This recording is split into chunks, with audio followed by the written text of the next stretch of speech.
Boa noite, turma de automação. A gente vai continuar hoje com o trabalho do nosso microcontrolador PIC 16F628A e a gente vai continuar explorando algumas situações de entradas e saídas a respeito da comunicação desse microcontrolador.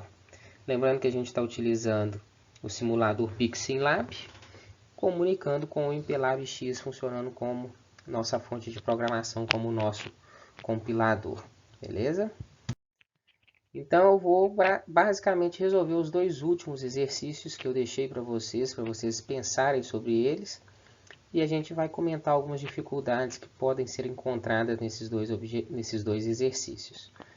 Primeiro exercício ali, a gente queria acender 4 LEDs pressionando um dos botões e acender outros 4 LEDs pressionando outro dos botões. E o RA3 faria com que os LEDs ficassem piscando. Então, basicamente, a gente está dando um comando por botão, já que a gente já sabe ligar e desligar LED, a gente poderia fazer qualquer sequência de LEDs. A nossa dificuldade, a novidade nesse programa agora, é como que a gente consegue pegar a informação desse botão. A gente pode considerar que esse microcontrolador, pelo ciclo de clock, ele está tendo as entradas sempre sendo lidas constantemente, como se fosse um ciclo de scan num CLP, tá? Então, a primeira coisa que a gente precisa definir é com relação ao registrador TRISA. Se a gente está trabalhando com os botões RA1, RA2 e RA3, e a gente viu que esses botões estão definidos dentro do registrador porte a gente precisa definir primeiro se esses botões são input ou output, ou seja, são entradas ou saídas, e a gente precisa definir um valor inicial para esses botões, tá? Então, primeiro ponto, eu inicio porte A, defino porte A como 0 e defino que os últimos 4 bits dele aqui, ó, RA0, RA1, RA2 e RA3, estão em nível alto, ou seja, funcionam como entrada. O meu TRIS-B também tem que ser definido. A gente está trabalhando com os mesmos LEDs, então a gente precisa definir TRIS-B como elementos de output, saída, tá? E uma definição inicial para o meu porte B, que é 0, beleza? O meu código principal é isso daqui.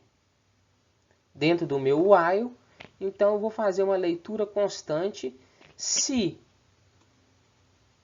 o meu botão RA1 foi pressionado e se o meu botão RA2 foi pressionado. Vocês percebem que esse código aqui só para as duas primeiras situações, né? De acender a parte de cima dos LEDs e acender a parte de baixo do conjunto de LEDs, tá? Eu não coloquei aqui que os LEDs ficam piscando porque é só a imagem. Eu não ia colocar aqui para vocês só uma imagem, não ia ficar animação bacana aqui. Mas é só vocês reproduzirem isso para o RA3. Então, vocês percebam. Primeiro caso aqui, para RA1, quando eu pressiono RA1, olha o seguinte, o meu teste é se ele é igual a 0. O meu teste não é se ele é igual a 1. Então, a gente tem uma lógica inversa. Vocês percebam que a gente tem LEDs referentes a RA1, RA2, RA3, e esses LEDs estão acesos. Então, o normal deles é um normal fechado. Eles já estão normalmente ligados.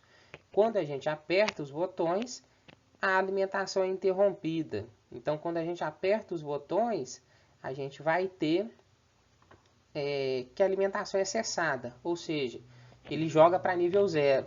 Então, a gente faz o teste quando o botão é jogado para nível 0. Ou quando o LED é jogado para nível 0. Tá? Aqui eu fiz a nossa definição de quais LEDs vão acender utilizando o número decimal.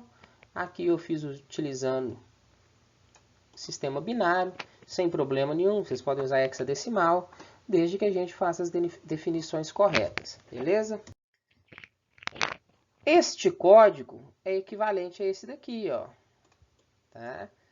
Então, eu basicamente defini uma auxiliar X e uma auxiliar Y, que vão receber os valores dos botões RA1 e RA2, sem problema nenhum. beleza? Mas uma forma mais elegante é eu definir antes do meu void main o que é botão 1, o que é botão 2, o que é botão 3, o que é botão 4.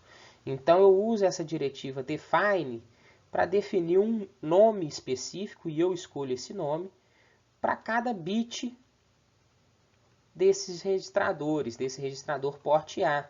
Então eu não preciso ficar escrevendo mais port A, bits, ponto. Eu posso me referir diretamente ao nome que eu defini. E esse nome que eu defini pode ser um nome mais simples de ser lembrado durante a programação. E outra coisa, facilita a programação para caso você precise mudar o endereço de algum botão. Você só vai mudar esse endereço uma vez. Tá? Então essa solução mais elegante, mais é a que vocês vão encontrar mais vezes em códigos que outras pessoas fizeram e sugiro que é a solução que vocês façam em código que vocês precisem fazer. A gente vai se referir ao botão com o nome que você definiu. Tá? Da mesma forma que eu fiz essa definição para botões, vocês podem fazer essa definição para todos os LEDs da nossa placa.